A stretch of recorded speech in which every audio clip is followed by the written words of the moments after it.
Baik, Bismillahirrahmanirrahim. Assalamualaikum warahmatullahi wabarakatuh. Alhamdulillahirrahmanirrahim. Wa bihi nasta'in ala umur dunya waddin. Assalatu wassalamu ala asyrafil anbiya wal mursalin wa ala rasulillah jama'in amma ba'du. Pertama dan sekali mari kita bersyukur pada Allah Subhanahu wa taala. Salam dan salam tidak lupa kita minta pada Allah semoga selalu tercurah pada baginda Nabi besar Muhammad sallallahu alaihi wasallam. Allahumma shalli ala Muhammad wa ala Muhammad. Baik, Ustaz mahasiswa semuanya, ya. Pekan yang lalu kita sudah membahas mengenai tema, topik, dan kerangka karangan. Nah, kemudian kita lanjutkan dengan penulisan karya ilmiah ya. Dengan penulisan karya ilmiah itu eh, lanjutan ya, masih berhubungan. Kita semua materi yang kita bahas itu saling berkaitan satu sama lain. Dan sekarang kita sudah masuk pada penulisan karya ilmiah.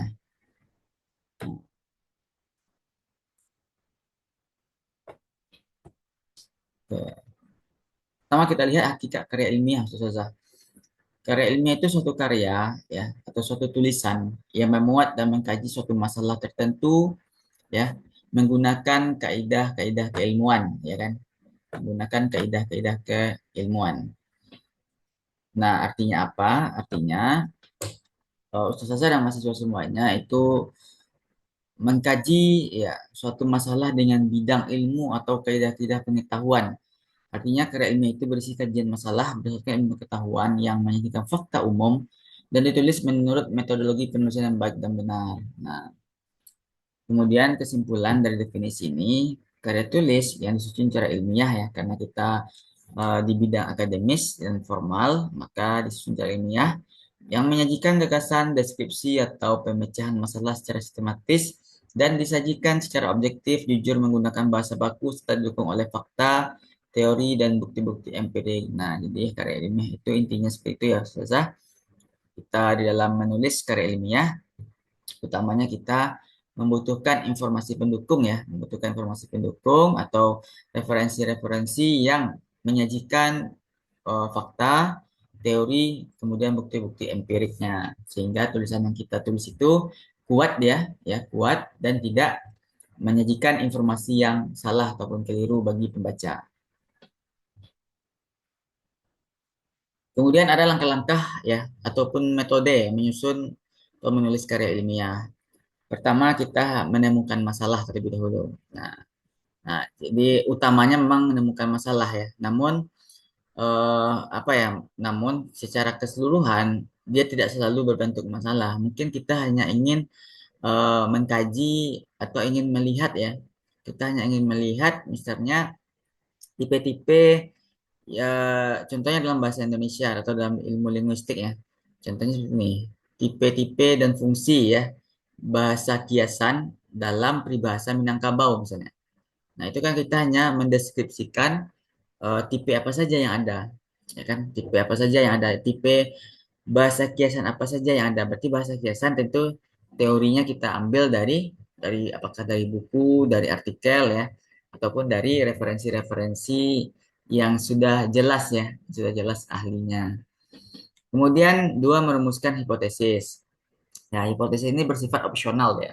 Dia tidak selalu apa ya, tidak selalu ada, tidak selalu kita buatkan ya hipotesis itu berupa apa ya? uh, Simpulan awal ya. Nah, kira-kira ketika kita ingin menulis ini, apakah hasilnya nanti akan seperti ini? Nah, itu hipotesis itu dugaan sementara, dugaan awal ya, dugaan awal kita.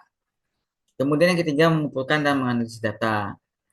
Nah, ada beberapa teknik ya ataupun cara dalam mengumpulkan dan menganalisis data. Kemudian ada, terakhir adalah menarik kesimpulan. Ya. Nah, ini ya langkah-langkah ya, langkah-langkah tadi atau metode yang digunakan ya dalam penulisan karya ilmiah itu. Menemukan masalah, masalah dapat ditemukan dari kehidupan sehari-hari ya di sekitar kita ya. Seperti yang saya sampaikan sebelumnya, kita tidak perlu mencari masalah ataupun mencari sebuah apa sebuah ya permasalahan ya, sebuah problem itu jauh ya, terlalu jauh gitu. Jadi yang lebih baik dan lebih efektif itu kita mencari masalah di sekitar kita, ya kan. Kemudian, ya, masalah dapat ditemukan dari kehidupan sehari kita, masalah dapat muncul dari pengalaman, media, dan sumber lainnya. Masalah merupakan ide pokok dan merupakan inti dalam proses penulisan ilmiah. Nah, jadi dari masalah ini kita bisa menentukan topik, ya, bisa bisa menentukan topik, sehingga topik itu yang menjadi subjek dari penelitian ataupun dari kajian kita yang akan kita tulis, ya. Nah, itu dia menjadi ide pokok, ya. Nah, itu ya topik bisa muncul ya dari pengalaman, dari media dan sumber lainnya, ya. Dari pengalaman seperti yang pernah Anda sampaikan juga pada Ustazah dan mahasiswa semuanya, karena pernah berangkat ya kan, sebelum-sebelumnya keadaan lalu lintas itu macet parah setiap pagi. Nah, suatu hari ya setelah siswa-siswi sekolah libur, kita coba mutar ya kan dari rumah Ana sampai sebelum sampai di Arisalah. Ternyata apa? Ternyata jalannya begitu sepi dan lengang gitu kan. Nah, kan bisa dari situ kita sudah melakukan observasi, ternyata bisa dibuktikan bahwa setelah libur ya kan, setelah libur atau pada saat libur jalanan menjadi lebih sepi dan lengang atau lancar gitu kan. Itu pengalaman gitu kan. Kemudian merumuskan hipotesis, nah seperti yang saya sampaikan tadi, hipotesis itu anggapan ya atau simpulan awal atau perkiraan dasar. Cara merumuskannya yakni dengan membaca berbagai literatur atau teori yang relevan. Kemudian, mengumpulkan dan menganalisis data. Data merupakan alat untuk menemukan jawaban atas permasalahan yang dikaji atau dibahas. Data dapat diperoleh dari mana saja. Data yang telah diperoleh kemudian dianalisis mengacu pada teori ahli. Nah, itu dia. Ya, data yang telah diperoleh kemudian dianalisis ya kan. Data itu kita analisis menggunakan apa? Menggunakan teori ya. Teori itu yang menjadi pisau, ya. Pisau bedah atau pisau analisis ya. Pisau analisis dari data yang sudah kita dapat atau peroleh. Kemudian mengambil kesimpulan atau menarik kesimpulan, ya kan? Kesimpulan dirumuskan berdasarkan data yang telah dianalisis. Kemudian setelah itu kita bisa menguji kembali ya, menguji kembali kesimpulan kita. Tahap akhir adalah menguji kesimpulan kembali, apakah kesimpulan tersebut benar atau belum, gitu ya kan? Nah, apakah sudah sesuai atau belum atau tidak, gitu kan? Itu menguji kembali kesimpulan ini juga tidak apa ya, tidak sesuatu yang wajib, dia hanya sebatas opsional ya. Biasanya dilakukan untuk kajian-kajian yang bersifat mungkin kuantitatif ya, bersifat angka-angka. Kalau dia bersifat kualitatif, kita hanya mendeskripsikan. Dia tidak ada betul atau salah di dalamnya.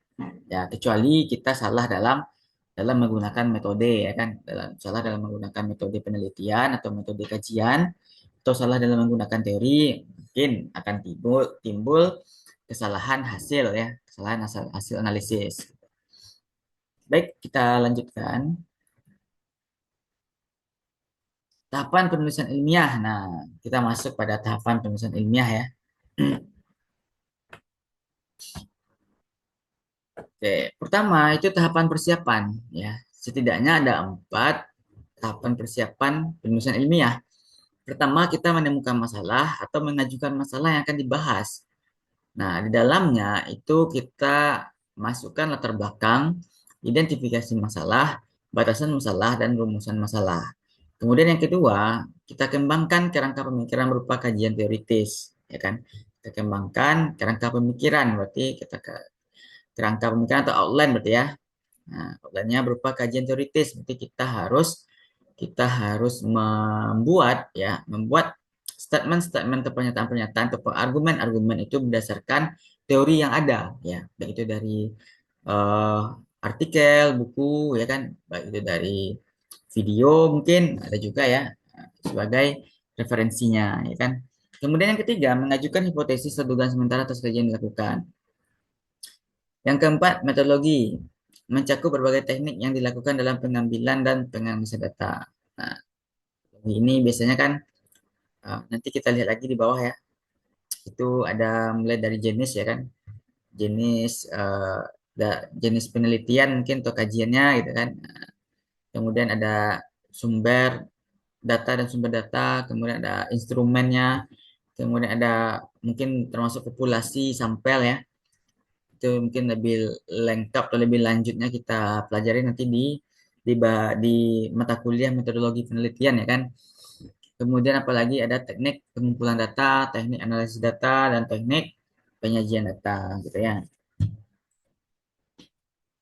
Kemudian itu yang kedua tahap penulisan. Nah, tahap penulisan merupakan perwujudan tahap persiapan ditambah dengan pembahasan yang dilakukan selama dan setelah penulisan selesai. Semua informasi yang diperoleh ditulis dengan rinci dalam tahap ini.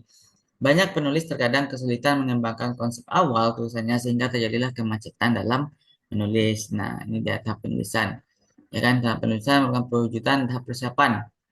Berarti sudah ada tahap persiapan, ya, sudah kita temukan masalah atau sudah kita ajukan permasalahan yang akan kita apa ya kita kembangkan dalam tulisan, kemudian kita tuliskan dalam bentuk outline ya atau rancangan pengkerangka-kerangan, kemudian semua informasi yang diperoleh ditulis ya kan, ditulis dengan rinci dalam tahapan ini gitu kan.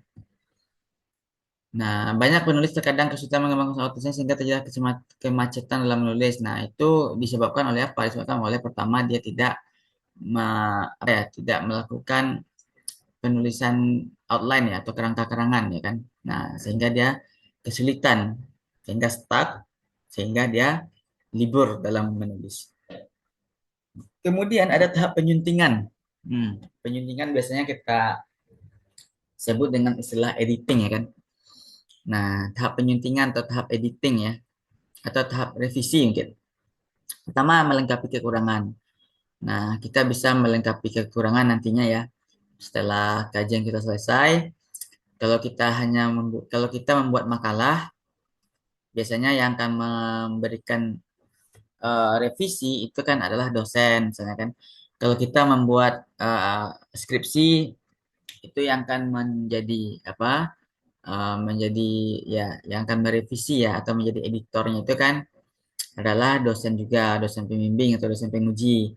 Kalau nanti kita usaha-usaha mahasiswa semuanya membuat artikel, itu yang menjadi reviewernya adalah orang-orang apakah itu dari dosen internal ataupun dosen eksternal ya. Itu tergantung. Nah, ketika usaha mahasiswa semuanya mengajukan atau submit ya artikelnya ke jurnal luar, maka yang akan menjadi reviewer lah orang-orang yang ada di luar ya kan. Nah, nanti mereka yang akan menambahkan, merevisi ya kan, sehingga bisa melengkapi kekurangan. Kemudian membuang yang kurang relevan. Nah, mungkin ada yang tidak butuh ya, atau yang tidak perlu kita cantumkan di dalam tulisan kita, itu bisa saja dibuang gitu kan. Misalnya kita membahas mengenai zakat ya kan. Nah, di dalam zakat itu ada teori terkait perpajakan mungkin. Nah, itu kan dia tidak relevan, bisa saja kita buang gitu kan. Sehingga tulisan kita tidak ngambang ya kan, tidak ngambang, tidak eh, apa ya, tidak keluar dari jalurnya gitu. Kemudian menghindari ketidakefektifan. Nah, pemilihan dan penyusunan kata, penyusunan kalimat atau paragraf maupun kaidah ejaan ini perlu juga nanti ya biasanya direvisi oleh dosen biasanya kan. Nah, kemudian terakhir menambah sumber lain mungkin ya sumber yang sudah kita cantumkan atau referensi-referensi ya kan. Nah, kutipan-kutipan kita masih kurang, itu bisa kita tambahkan pada tahap penyuntingan. Kemudian itu penyajian ya, kerapian dan kebersihan. Nah, ini terkait dengan apa ya? Dengan penulisan ya kan. Dari apanya? Dari organisasi penulisan, sistematikanya itu dia harus rapi dan bersih ya kan ketika sudah final, sudah di akhir gitu ya. Pada saat kita menyajikan atau menyajikan dalam artian di sini mungkin kita ya presentasikan, kita submit ya kan, atau kita ya publish ya di jurnal-jurnal ataupun di media gitu kan. Nah, tentu dia harus rapi dan bersih. Kemudian ada tata letaknya atau layoutnya. Unsur-unsur dalam format karya ilmiah itu misalnya halaman mukanya, halaman judul, daftar isi, daftar tabel, daftar grafik, daftar gambar. daftar pustaka dan lain sebagainya. Standar yang berlaku ya kan. Kita menggunakan sistematika penulisan yang standar ya. Yang standarnya bagaimana? Kalau sesuai di style berarti sesuai dengan pedoman penulisan ya. Pedoman penulisan yang ada di style. Kalau sesuai menulis artikel di luar, tentu sesuai juga dengan institusi ataupun instansi yang sesuai submit artikelnya gitu ya. Ya, karya ilmiah berfungsi sebagai rujukan untuk meningkatkan wawasan serta menyebarluaskan ilmu pengetahuan. Nah, jadi karya ilmiah ini berfungsi sebagai rujukan ya, rujukan untuk kita dan juga rujukan bagi orang lain sebagai pembaca untuk pertama untuk meningkatkan wawasan serta menyebarluaskan ilmu pengetahuan ya kan. Nah, orang yang tidak tahu awalnya bisa menjadi tahu. Misalnya terkait apa ya kan? Terkait biaya haji mungkin kan terkait biaya haji yang dinaikkan waktu itu, gitu kan? Nah, ada kan kasus dinaikkannya harga ya, harga naik haji itu oleh pemerintah, itu kan perlu dikaji ulang. Kita sebagai akademisi, sebagai peneliti, sebagai penulis bisa memberikan wawasan ataupun memberikan pengetahuan pada masyarakat agar tidak terjadi kesalahpahaman oleh masyarakat. Kenapa pemerintah menaikkan secara tiba-tiba atau mendadak harga atau biaya haji gitu kan. Nah, itu kan perlu kita apakan kita berikan semacam pengetahuan ya. Bahkan mungkin bisa menjadi sebuah solusi ya kan. Nah, solusi ketika ada permasalahan. Kemudian karena manfaat untuk meningkatkan kemampuan berpikir, keterampilan membaca dan menulis, serta mengintegrasikan berbagai ide atau gagasan dan menyajikannya dalam bentuk tulisan yang sistematis. Artinya penulis memberikan kontribusi ya. Nah, kontribusi baik itu secara teoritis ya bagi bidang ilmunya kalau ustazah dan mahasiswa semuanya tentu di bidang ekonomi syariah. Kemudian secara praktis ya kan, nah, memberikan kontribusi yang praktis juga atau secara praktiknya lah terhadap perluasan cakrawala ilmu pengetahuan gitu. Nah, ini outline sistematika karya ilmiah yang pernah Ana sampaikan juga. Ya. Pernah Ana sampaikan minggu yang lalu ya, ketika kita membahas mengenai kerangka karangan. Jadi kerangka karangan itu bisa berbeda-beda tergantung jenis dari karya ilmiahnya. Kalau dia cuma karya ilmiahnya berbentuk makalah, tentu akan lebih sederhana ya kan. Ada bab bagian awal, bab isi atau bab pengembangan, kemudian ada bab penutup ya kan. Nah, kalau dia karya ilmiahnya berjenis eh, skripsi misalnya, ya seperti ini. Di bab pendahuluan itu ya ada latar belakang, identifikasi, batasan, rumusan, tujuan, manfaat dari penelitian. Kemudian ada tinjauan pustaka dan teoritis, ya kan, kajian teoritis. Ada tinjauan pustaka, ya misalnya kajian-kajian terdahulu ya. Misalnya seperti saya ingin menulis tentang eh, pengaruh verba, ya kan, pengaruh verba dalam eh, dalam puisi misalnya kan. Nah, misalnya Ana sudah pernah menulis itu. Nah, saya bisa memasukkan tulisan Ana sebagai tinjauan pustaka atau kajian terdahulunya gitu kan. Terus saya ingin menulis tentang apa ya pengelolaan zakat misalnya kan. Nah, pengelolaan zakat. Nah mungkin Ustadz Kamrizal atau Ustadz Mul sudah pernah menulis itu. Jadikan beliau sebagai sebagai salah satu tinjauan pustaka gitu kan sebagai satu kajian terdahulu yang sudah pernah melakukan gitu kan. Kemudian konsep dasar teori ya itu teori-teori yang nantinya eh, kita kutip ya kita kutip beberapa pendapat, beberapa pernyataan yang sesuai dengan tulisan kita. Tidak semua ya kan, tidak semua kita ambil. Namanya ada kutipan gitu kan kita kutip. Nanti yang kita kutip itu baru kita jadikan dia sebagai referensi utama di daftar pustaka. Kemudian ada istilah yang digunakan ya kan. Istilah yang digunakan ini mungkin tidak selalu berada di bab bab 2 atau bisa bisa juga dia berada di bab satu istilah yang digunakan. Jadi maksud dari istilah yang digunakan ini adalah definisi dari terma-terma ataupun kata-kata yang apa ya? Kata-kata yang mungkin tidak familiar bagi orang lain. Nah, mungkin familiarnya sama kita sebagai orang anggaplah Ustazah dan mahasiswa semuanya sebagai orang ekonomi syariah. Contohnya Ustazah mengkaji mengenai suku. Nah, mungkin suku itu tidak tahu semua orang. Nah, nanti di dalam itu baru diistilahkan sukuk merupakan ini, gitu kan? Atau apa tentang eh, apa ya, tentang oh, bank syariah misalnya kan. Nah, atau tentang akad misalnya. Akad ya kan, kalau susah apa mengkaji terkait pembiayaan misalnya kan, pembiayaan di sebuah apa, di sebuah lembaga keuangan syariah gitu kan. Nah, akad tidak semua, mungkin orang berpikir akad itu ya untuk menikah saja gitu kan. Nah, tapi ternyata akad itu juga bisa di apa, berlaku untuk proses apa ya, proses transaksi ya kan, atau pembiayaan gitu kan. Nah, akad apa adalah ini gitu kan. Itu adalah istilah yang digunakan.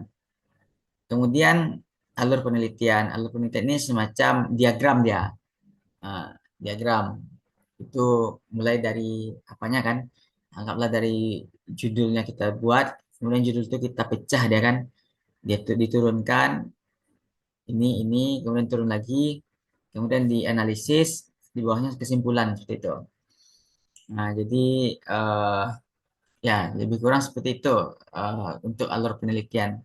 Jadi alur penelitian itu anak contohkan yang lebih nyatanya itu contoh penelitian Ana ya terkait morfo morfosemantis ya, morfosemantis konstruksi verbal bahasa Minangkabau. Itu Ana turunkan morfosemantis itu turun ya. Nah, dia ada derivasi, ada infleksi, ya kan? Dia dari derivasi kita turunkan lagi menjadi tiga tiga macam ya. Ada pemasifan, pengkausatifan, ada pengaplikativan. Kemudian tiga itu turun lagi, ya kan? Turun ada pemarkahnya gitu kan? Ada pemarkah pemasifan ada di, misalnya ada di, ba, sama ta. Kemudian ada pengaklif apa? Pengkausatifan itu ada mekan, ya kan? Ada mei misalnya. Nah, kemudian untuk aplikatif ada juga gitu. Kemudian turun dalam bentuk analisis ya, di dalam diagramnya analisis, kemudian pembahasan, nah, dan kesimpulan di bawah seperti itu lebih kurang. Kemudian metode penelitian. Nah, ketika ustazah mahasiswa semuanya tidak membuat hanya membuat makalah, itu tidak butuh metode penelitian ya kan, tidak butuh metode penelitian. Nah, metode penelitian itu digunakan untuk jenis karya ilmiah yang bersifat apa ya, bersifat kajian atau menganalisis sebuah permasalahan ya, mengkaji sebuah permasalahan yang lebih apa ya, membutuhkan solusi mungkin, yang membutuhkan uraian yang lebih jelas ya. Itu ada beberapa juga ya, seperti yang saya sampaikan tadi, ada jenis, ada data dan sumber data, ada sumber penelitian, ada teknik pengumpulan data, ada teknik analisis data, ada sistematika penulisan. Kemudian ada pembahasan data dan analisis ya kan. Ada pengantarnya, deskripsi data, kemudian ada analisis data, ada pembahasan dan penemuan. Kemudian yang terakhir ada penutup, kesimpulan, saran, ada daftar pustaka ya, menjadi referensi kita, dan lampiran-lampiran. Karena bisa jadi tidak semua data itu kita tampilkan di bab 4. Nah, mungkin kita analisisnya 10 data. Mungkin kita menemukan data 100, yang kita analisisnya 10. Berarti sisa 90 lagi kita lampirkan dia di dalam lampiran. Nah, ini mungkin ya terkait penulisan karya ilmiah, ya baik dari apanya, dari pengertiannya ya kan, kemudian dari eh, sistematika penulisannya.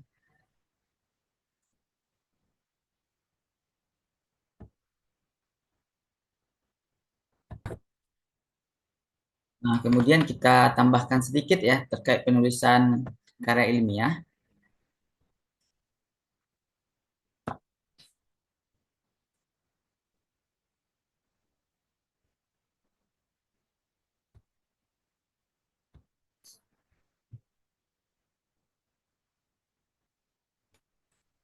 Nah, ada pertanyaan, mengapa perlu menulis karya ilmiah ya kan? Mengapa perlu menulis karya ilmiah, atau what is academic writing for ya kan? Nah, itu ada beberapa jawaban. Pertama, dia karir akademik itu berbasis penelitian. Nah, ini utama bagi dosen ya kan, bagi dosen. Kemudian bagi mahasiswa juga ya, sebagai seorang sivitas akademika tentu harus menulis ya kan. Kemudian penelitian perlu dipublikasikan untuk mendapatkan impact. Nah, ketika kita menulis, Ketika kita menemukan sebuah masalah, kemudian kita tulis, kita kembangkan, tentu dia harus kita submit dan publikasikan sehingga dia mendapatkan apa ya, feedback, kemudian memberikan impact juga ya, bukan mendapatkan impact tapi memberikan impact ya, memberikan efek ya untuk sebuah permasalahan tersebut, apakah masalah itu bisa diselesaikan melalui penelitian kita atau kajian kita gitu kan. Kemudian publikasi dijadikan dasar kemajuan ataupun performance dari karir akademik. Peer review scholarly journals mungkin adanya perbaikan, update dan kritisi. Nah, mungkin ketika kita seorang penulis yang pemula ya kan, nah tentu kita butuh perbaikan, butuh updatean, butuh kritisi dari orang-orang yang lebih ahli. Kemudian agar penemuan atau ilmu baru yang diperoleh bisa dibagi dan bermanfaat bagi orang lain. Ini alasan ya, alasan-alasan kenapa kita menulis karya ilmiah. Nah, ini ya semacam apa ya, alur ya, alur atau proses dari penulisan ilmiah ya kan. Nah, itu mulainya dari mana? Mulainya dari think and plan ini, ya kan, berpikir dan merencanakan, kemudian discover ya, menemukan, kemudian kita peroleh data dan analisis, kemudian kita kita tulis dan publish. Nah, kemudian dia kita share ya kan, memberikan kita berbagi dan memberikan dampak bagi orang lain gitu ya. Ini cycle-nya, lingkarannya ya, cycle dari penulisan atau penelitian itu gitu. Nah, ini jenis-jenis ya. Nah, jenis-jenis dari karya tulis ilmiah ya, ada discussion paper ya, makalah diskusi, ada book review ya, ada review paper ya, ada makalah, ada data paper ya, laporan mungkin, ada trace akademik ya, ada research paper, makalah penelitian, ada case study dalam bentuk makalah juga sebenarnya, educational paper, short communications ya, teori paper, nah makalah juga, kemudian jurnal ataupun artikel, ada translation result ya, hasil dari terjemahan itu juga termasuk ke dalam jenis karya ilmiah dia. Baik, Ustaz Zaza dan mahasiswa semuanya, kita sambung ya, kita lanjutkan materi berikutnya untuk pertemuan kedua ya, terkait penulisan sumber bacaan ya. Nah, terkait penulisan sumber bacaan.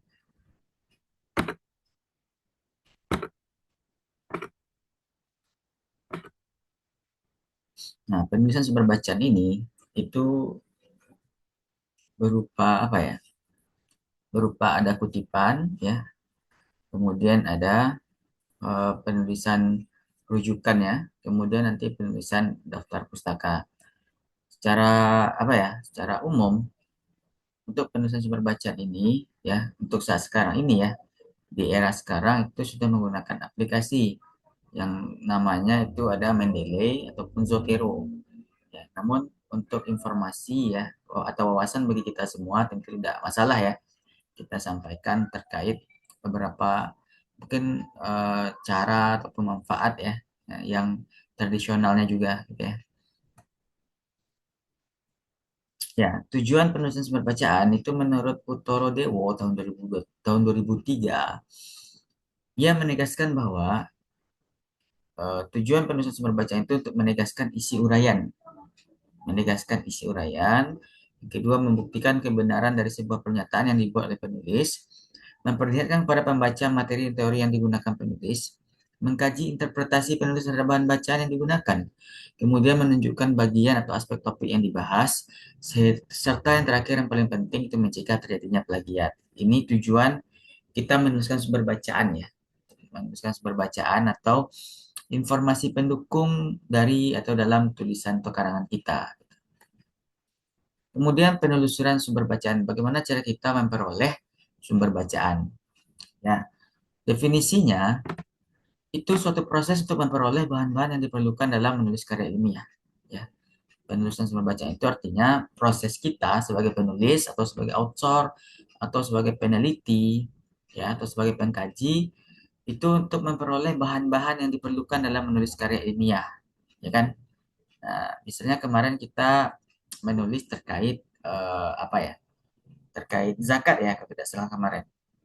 Pada saat outline kerangka karangan kita, ya kan? Nah, misalnya kan kemarin kita menulis mengenai kerangka apa zakat dan wakaf, ya kan? Menarik apa zakat dan wakaf kan, bagaimana peran zakat dan wakaf dalam meningkatkan kesejahteraan sosial, ya kan? Nah, itu tentu kita akan butuh ya, kita akan menelusuri, kita akan mencari sumber-sumber yang berhubungan dengan misalnya definisi dan konsep dasar dari zakat dan wakaf. Kemudian pentingnya zakat gitu kan dan wakaf dalam dalam agama Islam gitu kan. Kemudian prinsip-prinsip dasar zakat dan wakaf, ya kan. Kemudian mungkin jenis-jenis dari wakaf dan zakat, ya, pengelolaannya, tujuannya, kemudian manfaatnya, ya kan, tantangan yang dihadapi, serta solusi dalam pengelolaan zakat dan wakaf. Nah, itu kan kita butuh referensi, ya kan, kita butuh sumber bacaan lah istilahnya. Kita kan tidak mungkin menulis dan mengembangkan sebuah sebuah karya itu tanpa didukung oleh apa referensi yang bagus, yang baik gitu ya. Cara dalam penulisan sumber bacaan itu penulisan informasi konvensional, mungkin dengan cara ya biasa seperti apa ya cara lama lah istilahnya atau tradisional, ya kan, kita pergi ke pustaka, ya kan, kita ambil buku ataupun referensi-referensi, kemudian kita kutip, ya kan, kita tuliskan. Kemudian penulisan informasi digital bisa juga kita lakukan dengan mencari sumber-sumber yang ada di internet, ya kan, atau di dunia digital ya, nah, atau secara online. Metodenya mengutip, merujuk, membuat sintesis, membuat daftar pustaka, ya kan. Nah, seperti itu. Kemudian kita lihat yang pertama, kutipan ya. Definisi dari kutipan itu mengambil sebagian dari gagasan, pernyataan, pendapat, buah pikiran, definisi, rumusan, atau hasil penulisan penulis lain, atau penulis terdahulu ya, atau penulis sendiri. Mungkin Ustaz Azza sudah memiliki tulisan sebelumnya, ya, sudah pernah menulis, sudah memiliki artikel, sudah memiliki buku, ya kan? Nah, itu bisa kita kita kutip ya tanpa mengubah tulisan aslinya. Jadi kita ambil ya cara-cara mengutip, kutipan yang tidak melebihi 4 baris. Nah, kutipan ini disajikan menyatu dengan teks dalam paragraf tersebut. Kutipan diapit oleh tanda petik, ya. Kutipan bahasa asing atau bahasa daerah tulis miring dan diapit oleh tanda petik. Itu yang pertama. Contohnya seperti ini. Ya, bisa dilihat contohnya. Keraf tahun 1980, ya, halaman 51. Untuk halaman ini biasanya opsional ya, boleh dicantumkan, boleh tidak. Namun untuk lebih apa ya, agar lebih mudah ya orang lain ataupun pembaca menemukan rujukan ataupun kutipan yang kita ambil, itu kita tuliskan halamannya. Ini ada dua contoh. Kemudian dari Lils tahun 1971 halaman 7 mengatakan every day the native speaker hears, reads and creates new sentences. Nah, kemudian yang kedua, kutipan yang melebihi 4 baris. Kalau yang pertama tadi kutipan tidak melebihi 4 baris, yang kedua kutipan itu melebihi 4 baris. Jika dia melebihi 4 baris, maka ditulis di luar teks ya atau paragraf. Lazimnya ditulis dengan jarak margin ke dalam dan tidak diapit oleh tanda petik. Nah, seperti ini. Nah, sehubungan dengan identitas Minangkabau, Kato tahun 2005 halaman 264 mengemukakan, nah ini panjang ya, bisa terbentuk satu paragraf juga. Prinsip-prinsip dalam mengutip kutipan langsung. Menurut Uturo Dewo ya tahun 2003 halaman 55, untuk kutipan langsung tidak boleh membuat atau mengubah teks asli yang dikutip. Nah, berarti memang harus ditulis sesuai ya, ditulis sesuai dengan yang aslinya. Menggunakan 3 titik berspasi seperti ini. Jika ada bagian kutipan yang dihilangkan, berarti kan Kalau kita mengambil pernyataan atau statementnya itu pada bagian ini saja, ada bagian awal yang tidak kita ambil, maka kita tuliskan titik tiga. Kemudian mencantumkan sumber kutipan. Ya, menurut Utoro Dewo, menurut Goris, misalnya tadi kan, nah, itu kita tuliskan ya. Kemudian yang kedua ada rujukan. Ya, definisi dari rujukan memanfaatkan buah pikiran orang lain, tetapi tidak perlu mengutip menyalin bunyi kalimatnya semula. Cukup dengan menyimpulkan pendapat yang dikutip itu. Artinya kita memparafrase ya, memparaphrase, kita ubah ya kalimat aslinya ke dalam bahasa kita dengan cara kita apa ya, kita menyimpulkan apa yang ditulis ataupun statement dari tulisan orang lain yang kita ambil gitu ya. Kita paraphrase gitu ya. Cara membuat rujukan diintegrasikan dengan teks, diberi jarak antar baris yang sama dengan teks, tidak diapit dengan tanda kutip, dan dicantumkan sumber kutipannya. Ini ya, ini untuk rujukan. Tadi pertama ada kutipan, yang kedua ada rujukan. Nah, ini contohnya. Halim tahun 1975 menyatakan bahwa bahasa Indonesia sebagai bahasa modern hendaklah bersifat terbuka. Kutipan dan rujukan selalu berhubungan dengan sumber acuan. Ya. Penyajian keduanya dapat dilakukan dengan cara satu, jika nama pengarang dinyatakan dalam teks, nama tersebut langsung diikuti tahun terbit, nomor halaman. Kedua, jika nama pengarang tidak dinyatakan di dalam teks, unsur nama terakhir pengarang dan tahun terbit serta halaman acuan ditulis di akhir. Nama, tahun terbit, nomor halaman. Tiga, jika tulisan itu ditulis oleh dua orang, maka dicantumkan nama terakhir kedua penulisnya. Nama penulis satu dan nama penulis dua. Tahun, kemudian halaman. Kemudian keempat, jika tulisan itu ditulis oleh lebih dari dua orang, digunakan singkatan dan kawan-kawan ya. Mungkin Ustazah dan mahasiswa semuanya pernah menemukan ini ya di dalam buku atau dalam artikel. Menurut ini, koma DKK ya. Nah, itu juga bisa. Jika beberapa sumber informasi diacu bersama, nama-nama pengarang dan tahun terbit diapit tanda kurung. Tanda titik koma dipakai untuk memisahkan antara nama pengarang. Contoh, masa peralihan ekonomi syariah. Ya, ini sudah pada apa terakhirnya ya. Rahman tahun 1910, titik koma Anwar tahun 2043, Irawan 2005. Artinya apa? Jadi artinya ya, informasi yang kita ambil ya itu sama dari tiga orang ini, dari Rahman, Anwar, dan Wirawan. Mereka mengemukakan pendapat yang sama terkait masa peralihan ekonomi syariah ini. Maka kita tuliskan seperti itu. Bisa juga. Ataupun mau dipisah sesuatu juga bisa gitu kan. Namun agar lebih efektif itu jika sumber yang diambil itu misalnya kita mengambil tiga sumber atau empat sumber sama, maka kita bisa tuliskan seperti ini ya di akhirnya, di akhir kalimatnya gitu ya. Kemudian catatan kaki. Di dalam penulisan ada dua sistem pendokumentasian sumber bacaan yang sering digunakan. Pertama, sistem catatan, not ya, bibliografi, catatan kaki, footnotes atau langsung saja dalam bentuk daftar pustaka, bibliografi. Yang kedua, sistem langsung, parenthetical reference, ya kan? Langsung cikan pada bagian dikutip atau dirujuk. Nah, biasanya kita lebih cenderung menggunakan sistem langsung biasanya. Nah, kita apa atau istilahnya body note ya, body note dia bukan footnotes. Jadi seperti ini. Nah, seperti Halim ini atau seperti ini. Nah, biasanya seperti ini ya. Kita tulis ataupun mungkin apa nama apanya nama ahlinya kita tulis di akhir ya kan, di akhir tulisan seperti ini. Poin nomor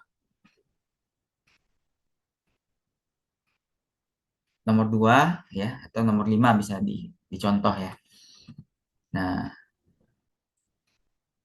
Nah, kemudian kita masuk pada daftar pustaka atau referensi ya. Fungsi dari daftar pustaka sebagai sarana untuk menunjukkan semua bahan atau referensi yang menjadi sumber kutipan dan rujukan dalam suatu tulisan. Daftar pustaka harus disusun secara sistematis teratur. Ya, jadi daftar pustaka ini tentu berfungsi agar orang lain mudah menemukan referensi-referensi atau eh, informasi pendukung ya. Data pendukung yang kita ambil itu memang jelas gitu ya, mudah orang lain menemukannya gitu kan. Kemudian gunanya juga sebagai untuk menghindarkan kita dari plagiasi ya atau terjadinya plagiarisme gitu ya. Nah, seperti itu. Unsur-unsur dalam daftar pustaka itu nama penulis ya dibalik ya sama dengan nama keluarga atau nama belakang diletakkan di depan. Kemudian tahun terbit, judul, kota tempat terbit, penerbit, ya kan? Nah, contohnya seperti ini. Nah, ya kan? Nah, ini sudah bisa kita apa ya? Ini ada beberapa sumber yang dari buku, kemudian dari artikel juga ya, dari artikel. Nah, seperti yang Anda sampaikan dari awal ya, sebelum-sebelumnya sampai sekarang, sampai tadi, itu untuk sekarang ya, cara lain atau cepat ya, otomatis ini sudah digunakan, ya, sudah standar digunakan oleh seluruh dunia. Cara lain atau cepat ya, dalam pembuatan daftar pustaka itu menggunakan aplikasi ada Mendeley ataupun Zotero. Namun yang paling mudah atau paling sering digunakan itu melalui Mendeley ya, melalui Mendeley. Ya. Nah, untuk tutorial ya atau cara penggunaan Mendeley itu bisa dicari di YouTube ya. Banyak caranya, lebih mudah. Atau nanti Anda coba Anda coba contohkan ya eh, satu pengutipan atau dan penulisan daftar pustaka ya dengan menggunakan Mendeley ini. Gitu. Baik, mungkin itu saja yang dapat Anda sampaikan. Mudah-mudahan bisa dipahami bagi ustazah dan mahasiswa semuanya.